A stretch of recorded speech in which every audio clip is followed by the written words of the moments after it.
Ever had a day when you didn't feel like doing the things you know you needed to do? How do you motivate yourself? How do you motivate others? Most employees say they could be more motivated, work harder, but they don't. So are you a manager or a leader? You see, managers, you do things because you have to. Leaders, you do things because you want to. So are you that positive, inspirational leader? Are you sure? So we're going to talk about motivation, and that can be temporary, which is better than doing nothing, and then true inspiration, which is long-term. Let's learn the secrets. Let's understand how to do it. Let's get another tool in our persuasion toolbox. Let's do it. Maximize your influence. Kurt Mortensen is the author of Persuasion IQ, Laws of Charisma, and the best-selling book, Maximum Influence. Welcome back. Good to have you here. Kurt Mortensen, this is Maximize Your Influence, podcast 610. Hope you're having an awesome week making things happen. Again, getting more tools in that persuasion toolbox. So I've been doing a lot of webinars this week. And hey, let me know if you want me to do one for your group.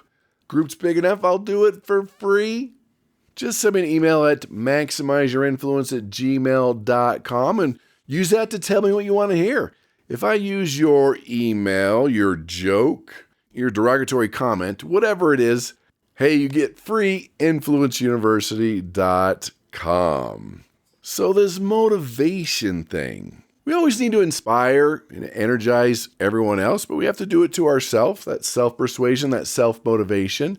But do you have the ability to elevate, to enhance another person's emotional state? So when you do motivation well, when you energize, when you inspire, it shifts people, prospects, clients, coworkers, whoever it is, from being passive, going through the motions, being skeptical, to being engaged. They are ready to go. They are ready to act. Because in persuasion, sales, whatever you do, when you raise someone's energy, they feel that sense of possibility, the resistance drops, they're more open, they're more committed, and they don't have to be forced with a lame close. Remember I said it, closing skills are like getting a kiss after a bad date. Motivated buyers feel ownership of the decision when they're motivated, energized, and inspired in the right way. Now, this has been called emotional contagion, Pygmalion effect, visionary leadership, whatever you call it. We're going to get into it. But again, how do you light their fire? How do you get them engaged? How do you motivate them? We're going to talk about it, but before we do, it's time for the Geeky Scarly Weekly article. And I went back to the classics. This was done in 1972 at Stanford University, known as the Marshmallow Experiment with Walter Mischel. This has become a standard study when you talk about self-discipline. So the participants in the study were children, half were male, half were female. They were led into a room. In this room, there was no distractions, and they kind of treated their choice. Sometimes they used animal cookies, pretzel sticks, sometimes it was a marshmallow. And the researchers let the children know that they could eat the treat, but if they waited 15 minutes without giving in to the temptation, they would be rewarded with a second treat. And so the researchers would leave the room, and some of the children covered their eyes with their hands, some rested their heads on their arms. They did whatever they could not to look at the rewards, the marshmallow. Some tried to generate their own diversions, like talking to themselves. Some sang. Some invented games with their hands and their feet. Some even tried to fall asleep while they're waiting. Now, the mean age for these children was 4 years and 6 months. Some of the children succeeded and got their extra rewards. Some did not make it the 15 minutes. And of course, they followed these children throughout their life. And they found that the children who were able to wait longer for the rewards tended to have better life outcomes, by better SAT scores, better educational attainment, better BMI, body mass index, and other life measures. This self-discipline early on in life made them more successful, more disciplined. Kind of interesting. If you ever hear the marshmallow study, that's what they were talking about, done at Stanford University. Which brings us to the persuasion blunder. Don't! Now, we talk a lot about on the show how subconscious triggers, how when Heinz came out with green ketchup, it just didn't feel right and people didn't buy it even though it did well in blind taste tests. That's a subconscious trigger. So this happened. I was at a restaurant in California. getting ready to speak. It was a breakfast meeting, and there was food, a couple different stations, and one of the stations was the drink. They had milk, and they had orange juice, and the popular item was the orange juice, and it needed to be filled. So here comes one of the workers to fill it up, and I noticed he had a big old container of sour cream. This container had orange juice in it, so he pulled the top off, got this big container of sour cream, and poured in the orange juice. Now, it was clean. They've obviously scrubbed it out, but right on the side, a big old picture of sour cream, just the concept that there was sour cream in there once, and they're pouring orange juice into this container. I wasn't the only one that noticed. People got a little squirmish, and I did notice the people that saw them do this did not get any more orange juice. Even though logically, we know it's been cleaned out, it's okay, not a big deal, there's just something about an old sour cream container being used to refill the orange juice. Just saying, think about it. You probably had the same trigger. Time for listener email. Oh boy! Remember when you use your email on the show? You get gold level access to influenceuniversity.com. Check it out. This comes from Seattle, Washington. Sean says, it's crazy what's happening in the world right now. I've been staying at home going through Influence University. Thanks for your research. He says, Kurt, I was going through the motivation module and want to know if you can spend some time on how to inspire people and motivate them, especially now when many seem uninspired and unmotivated. Great question. So how do we create this inspiration? Now, just like with persuasion and motivation, we're all inspired by different things. There are different tools that you can use. There's not one size fits all. And as I did research for laws of charisma, inspiration was one of the categories to be able to inspire and empower people. So let me go through a few tools to help you out. You can use this for your self-inspiration or your ability to inspire others. It is a big key to charismatic leadership.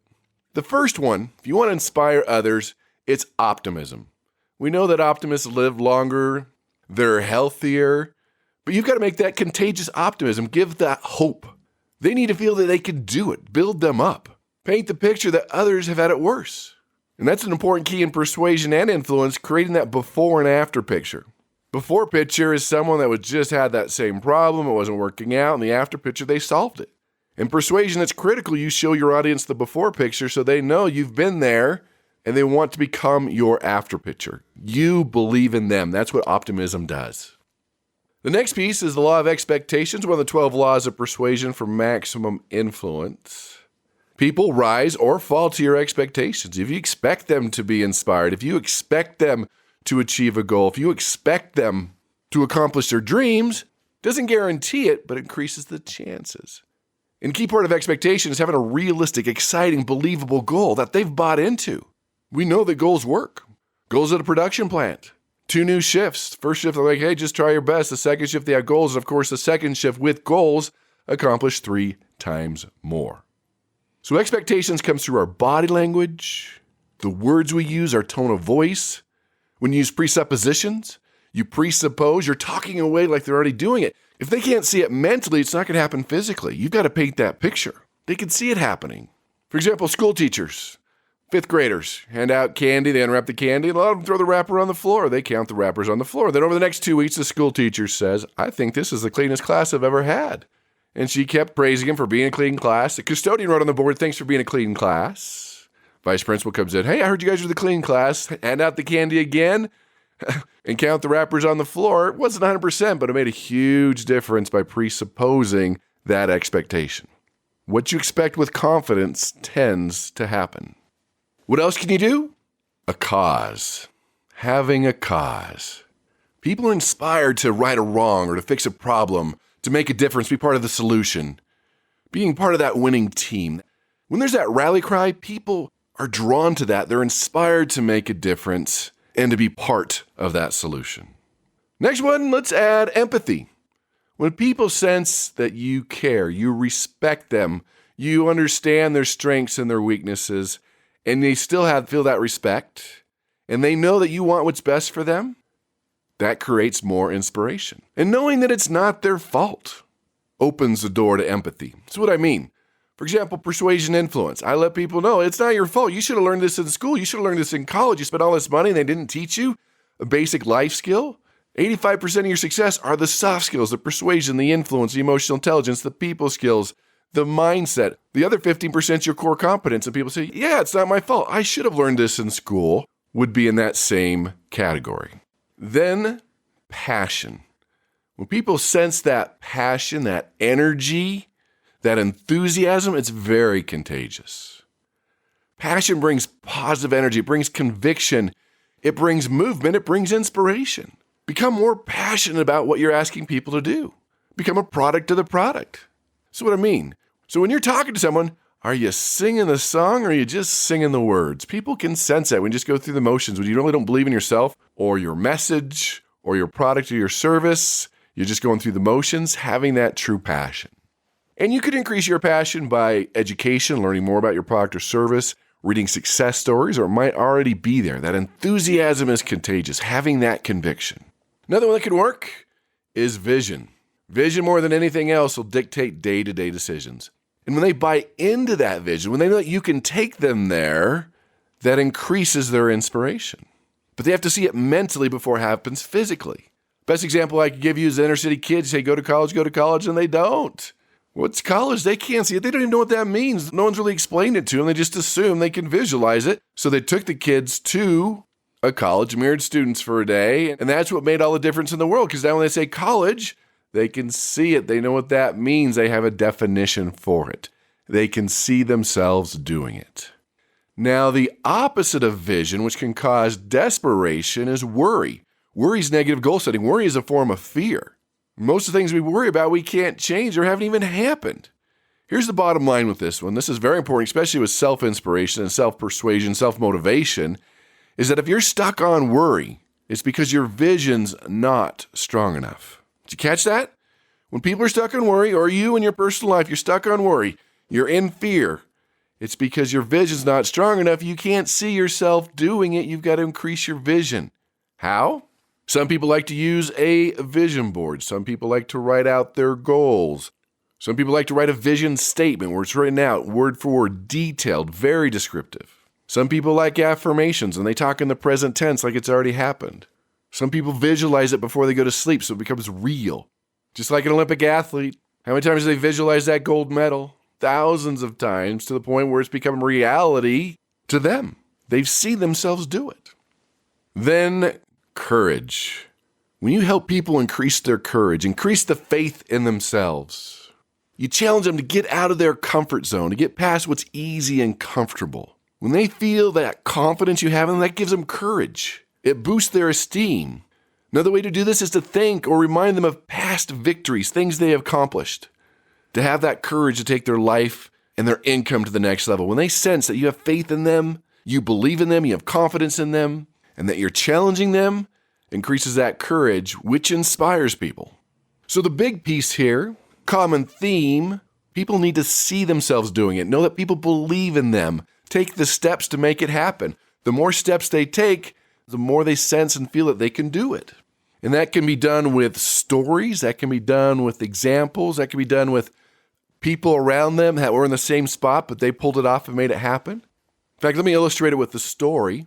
My first book was out, Maximum Influence, but I was still at a corporate job, and it was time to make that jump from the corporate world to trainer author guy, I guess we'll call it. And of course, if you've ever taken that jump, it always takes a lot longer than you expect. In fact, my formula is most of the time it takes 10 times longer and costs you 10 times more. But anyway, you can use the formula you want, but it takes longer. And I was a little frustrated that it was taking longer than I wanted. Money was tight. And if you know anything about me, and I've mentioned this before on the show, is that I'm not a car person. It really doesn't do much for me. I'm a boat person. We call it lake therapy in my family, where we just go out on the lake to wakeboard, wake surf, wake skate. You name it, we love it. And at the time, I didn't have a boat, and I was very frustrated. It made me kind of upset, so I chose the boat that I wanted. I cut it out of the magazine. I knew the color and the size, the type, the make, everything. And on one Saturday, I decided to go to the hardware store, bought some lumber, bought some cement, and I started to remove some bushes on the side of my house. And my wife comes out. She's, "Oh, what are you doing?" I'm like, "I'm building a boat shed." She's, "Oh, you don't have a boat." And I said, "I know, I will." She says, "You don't have a car that will pull a boat." I said, "I know, I will." I kept working on it and measuring it and a little bit at a time, but I could see it. I could visualize it in there. Then one day I was working on it. My neighbor came over and said, "What are you doing?" I'm like, "I'm building a boat shed." And he said the same thing. He's like, "You don't have a boat." And I said, "I know, I will." And then he said, "You want to know the two happiest days in a boat owner's life? The day they buy it and the day they sell it." Like, really? He's spitting on my dreams, but it didn't matter. I could see it in there. I knew the exact type and everything I needed to know. Fast forward 6 months, a boat. And I even had a car to pull the boat. And I don't tell you this story to boast. I just tell you that it's real. When you create that vision and you take those steps, it gives you the courage. It inspires you to do the things you know you need to do. And I'm telling you what, people don't want to be around people that are full of worry, full of despair. They want to be inspired. They want to be around optimistic people.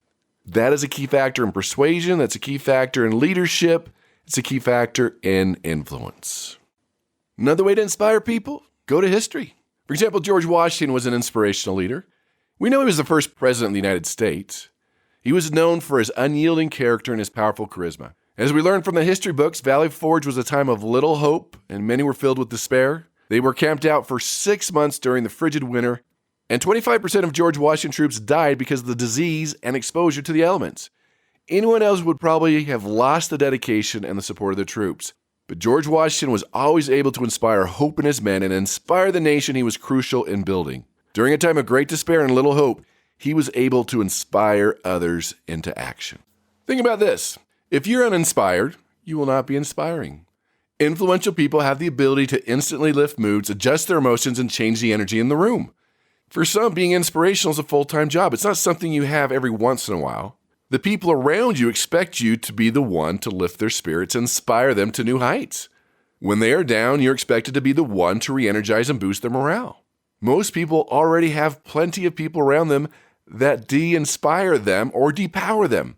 It is refreshing for them to feel hope, energy, and inspiration. So when you get this ability to inspire others, people rise to your expectations. They feel part of the team and want to grow and improve themselves. Now, I know you've seen great charismatic leaders that inspire others to new heights. They make it look really simple. I know this takes some energy, this takes some time, this takes some practice. But when you get there, everyone around you gets inspired. They thrive on the high expectations. This inspiration promotes hope and teamwork. They plant that seed of hope, which grows into inspiration. I love what Samuel Smiles said. He said, "Hope is like the sun, which, as we journey towards it, casts the shadow of our burden behind us. Hope tempers our troubles to our growth and our strength. It befriends us in dark hours, excites us in the bright ones. It lends promise to the future and purpose to the past. It turns discouragement to determination." So how do you know if you're inspiring others? Do they like to be around you? Do they feel better about themselves after interacting with you? Do they know that you're really grateful for their work? Do they know that you care for them, you go to bat for them, that you believe in them? Do you listen and care about their suggestions and feedback? Can they take your criticism and want to change? That's inspiration. But if they get defensive, not inspiration. That would be desperation. And do they actively participate in meetings and conversations? So as a leader, as an influencer, as a parent, fill in the blank there, you must inspire others to achieve new levels of success. That includes inspiring yourself. Most people are stuck in despair and are full of hopelessness. And you know they're in that desperation mindset because they're moving away from something. They're afraid of something. They're full of fear. Your job is to give them hope in the future and focus on inspiration. Inspiration is when they're moving towards something meaningful. Remember that vision, that goal, that cause? So what can you do today to help someone move from desperation to inspiration? I'm sure they've tried it in the past. They want it, and you get to help get them there. What can you do to inspire hope and help them feel that they are capable of doing what you're asking them to do? Whether it's your own personal life or inspiring others, it's a key factor in success. It's a key factor in charisma. It's a key factor in influence. That's a wrap. Podcast 610 here. Tell your family, friends, and enemies about the podcast. It can be found on YouTube, Spotify, iTunes, iHeartRadio, Audible, wherever you go. Make sure you hit like, subscribe, leave us a comment. It always helps.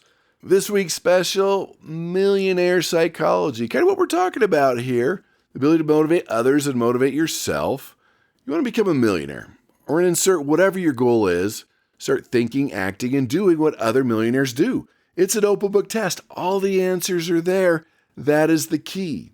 So go to your email, go to maximizeyourinfluence.com, click on the link, get the special, Millionaire Psychology, 6 audios, application guide. It's all there, one spot, years of research, and it's going to save you years of going through the school of hard knocks.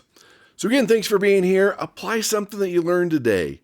Become a better motivator, a better leader. Get a little more charisma or riz in your life. Use it to negotiate, use it to influence. But of course, you need to go out and persuade with power.